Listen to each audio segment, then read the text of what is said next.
Olha, como eu falei agora há pouco, né, entrou em vigor uma lei que prevê uma pensão especial para filhos de vítimas de feminicídio. O benefício é de um salário mínimo que será pago ao grupo de filhos menores de 18 anos em situação de vulnerabilidade. E claro, sobre esse assunto, eu converso aqui com o presidente da Ordem dos Advogados do Brasil de Franca, advogado Dr. Assir de Matos. Doutor, sempre bem-vindo, muito obrigado. Se quiser regular a altura do banquinho, fica à vontade, está tudo bem, confortável, a gente bater um papo aqui, conversar ao vivo.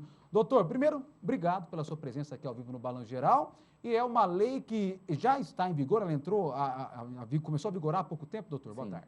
Eu que agradeço a oportunidade da Ordem dos Advogados estarem aqui, representando todos os advogados de Franca e da região. Essa lei começou agora a partir do dia 31 de outubro. Uma lei que visa, Valentim, apenas garantir um benefício assistencial para quem é extremamente vulnerável. Então, nós não podemos achar assim, então todas as pessoas que foram vítimas de feminicídio agora vão ter um salário mínimo. Se tiver 5, 6 filhos, aqueles equívocos que a gente fala sobre pensão por morte ou auxílio reclusão, todos vão ganhar um salário mínimo? Não. Não são todos? Não são todos. A lei é muito criteriosa. Ela estabelece o seguinte: precisa ser órfão, ou seja, precisa perder o pai e a mãe. Então, precisa também ser crime de feminicídio. O que é o crime de feminicídio? Não é qualquer homicídio. Tem que ser um homicídio onde o autor do crime matou a mulher por a condição de ser mulher. Então, é um crime específico. Olha, não aceito pelo fato de você ser mulher, então eu tiro a sua vida. Automaticamente, nós temos situações onde os filhos ficavam órfãos e não tinha ninguém para cuidar. Sim. E aí, porque o pai está preso, geralmente, o pai preso, né? E a mãe está assassinada. E aí, como ficariam essas crianças ou esses adolescentes? A lei também estabelece um parâmetro de idade. Então, menores de 18 anos, até a data do crime, e veja, cuja renda familiar per capita seja de até 1/4 do salário mínimo. Ou seja, cada membro da família não pode ganhar mais do que R$330. Então, você vê que uma situação é apenas emergencial. Então, assim, olha, é para a situação daquelas famílias que ficaram já com a tragédia do feminicídio e agora, então, seriam impactados ainda mais com uma situação econômica. A lei vem, então, para dar um benefício, um auxílio até 18 anos, Valentim. E olha que interessante. E se essas crianças forem receber o benefício por pensão por morte ou algum outro benefício? Não tem direito a esse benefício. Então, não é cumulável, não posso somar esse benefício, essa pensão especial, com qualquer outro benefício ou aposentadoria. Então, nesse caso, por exemplo, uma criança, né, que perdeu a mãe, o pai está na cadeia respondendo pelo crime, ou com mais irmãos na família, né, que não deve ter essa renda, como o doutor falou, tem que ter uma renda mínima, aí, mas a criança geralmente não tem renda alguma, né? Quem vai receber esse dinheiro seria essa criança, mas, claro, essa pessoa que passa a ter a guarda momentânea dessa criança. Isso, e aí uma discussão que nós vamos ter imagina o seguinte, Valentim, de repente não tem ninguém para cuidar dessa criança. E essa criança vem para uma família onde essa família tem condição financeira. A lei fala, olha, a renda per capita da família não pode ser, por cada membro, mais do que 1/4. Então ela não vai ter direito. Então ela não vai ter o direito. Entendi. Então ela teria que ser acolhida também por uma família também de baixa renda ou em extrema situação de vulnerabilidade, senão não vai ter. Que seria ficar, por exemplo, na própria família, uma tia alguém que não tem uma renda superior a um salário mínimo, ou 1/4 do salário mínimo.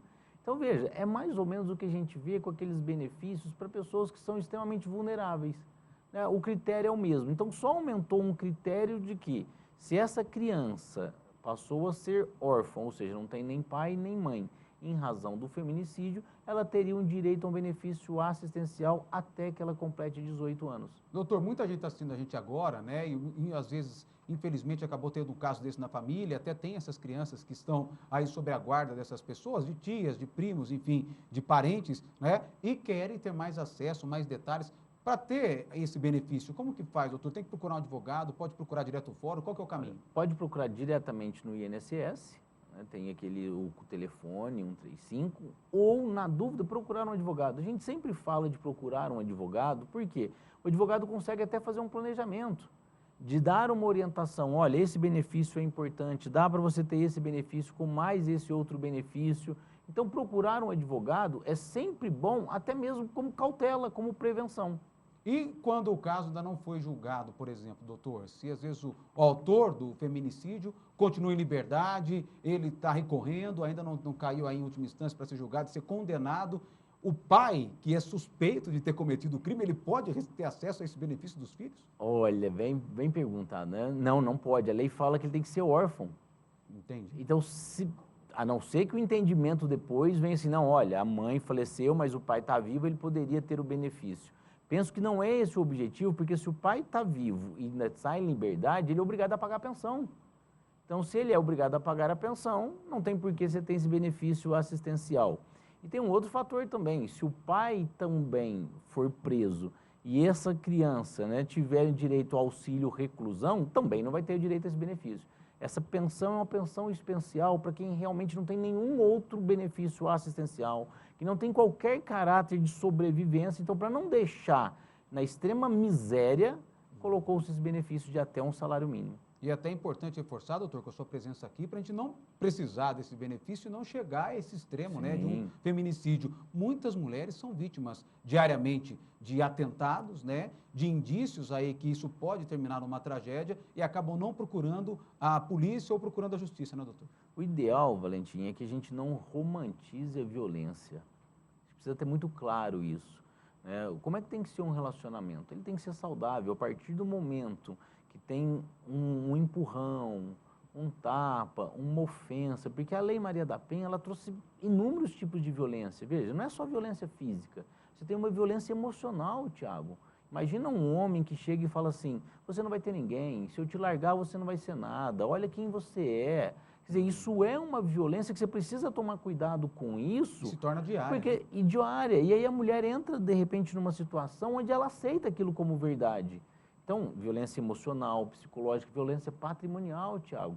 Nós temos homens aí que apropriam do patrimônio da mulher como se fosse dele. E gasta, vende, dilapida e a mulher fica lá achando que... Então, assim, tem que denunciar, tem que romper com esse ciclo de violência, tem que mostrar que não pode aceitar isso. Então, mulher, não aceite qualquer tipo de violência contra homens. E homens, se o relacionamento não está saudável, o que você tem que fazer, Tiago? Ir embora. Isso é uma maturidade para cada um, ninguém é obrigado a ficar junto com alguém. Mas se não dá para ficar mais junto, então separa. E não podemos esquecer nunca, o casal separa, mas não se separam dos filhos. O casal separa, mas não deixa do dever de cuidar dos filhos. Doutor, aproveitando o espaço aqui, né, até agradecendo mais uma vez a presença do doutor Assir de Matos, que é presidente da Ordem dos Advogados do Brasil. Quem precisar da Ordem dos Advogados do Brasil, dos serviços que vocês oferecem lá, onde encontra em Franca, pode falar um canal direto ou até seguir nas redes sociais também, doutor? A OAB, ela não tem mais aquele convênio diretamente da OAB com o Estado. Hoje as nomeações gratuitas vêm via defensoria, então precisa ir na defensoria pública e aí o advogado é nomeado. Mas qualquer pessoa que queira procurar a OAB, nós estamos ali na Major Nicásio, de frente à Faculdade de Direito, ali no comecinho do pontilhão, do lado direito, podem procurar a Ordem dos Advogados do Brasil e vai ter orientação. Lá nós não damos orientação jurídica, né? Mas se precisar de alguma orientação, lá tem aonde procurar, o telefone do Ministério Público, o telefone da delegacia, os locais onde podem ser procurados, vão ser muito bem recebidos. Não é à toa que a OAB é chamada Casa da Cidadania. A OAB, Tiago, ela tem um papel que as pessoas talvez não conheçam, mas veja, a única profissão particular que está prevista na Constituição Federal, artigo 133, e vem justamente equiparar o senso de justiça, porque você tem o Poder Judiciário, quem mantém? Poder Público. Você tem o Ministério Público, o próprio nome fala, quem mantém? Poder Público. Você pega o delegado, também é o Poder Público. Qual é a única instituição que pode se contrapor ao Poder Público? A advocacia. Por isso que quando não se tem a presença da advocacia forte num processo, uma advocacia atuante, nós corremos o risco de não ter um Estado democrático de direito. Porque tem a força do Estado contra o cidadão ou contra todo o sistema e você não tem quem ir contra. Por isso a importância da advocacia da OAB. Tá certo. Doutor, muito obrigado pelo esclarecimento, por ter aceito o nosso convite. Um grande amigo, um grande profissional. Sempre um prazer. Vou te chamar mais vezes aqui. Estou à disposição. O telefone ligado que eu vou te mandar lá. Em Franca nós temos praticamente quase 3.000 advogados e você tem aí uma celeuma, uma série de advogados que podem te dar toda a informação adequada. E eu faço questão de contar com todos. Obrigado, doutor. Obrigado, doutor Assir de Matos. Por favor, doutor aqui, parceiro aqui, você, claro, que tiver qualquer dúvida, o doutor já deu os caminhos, tanto Defensoria Pública, mas também está à disposição lá na OAB Franca, tá?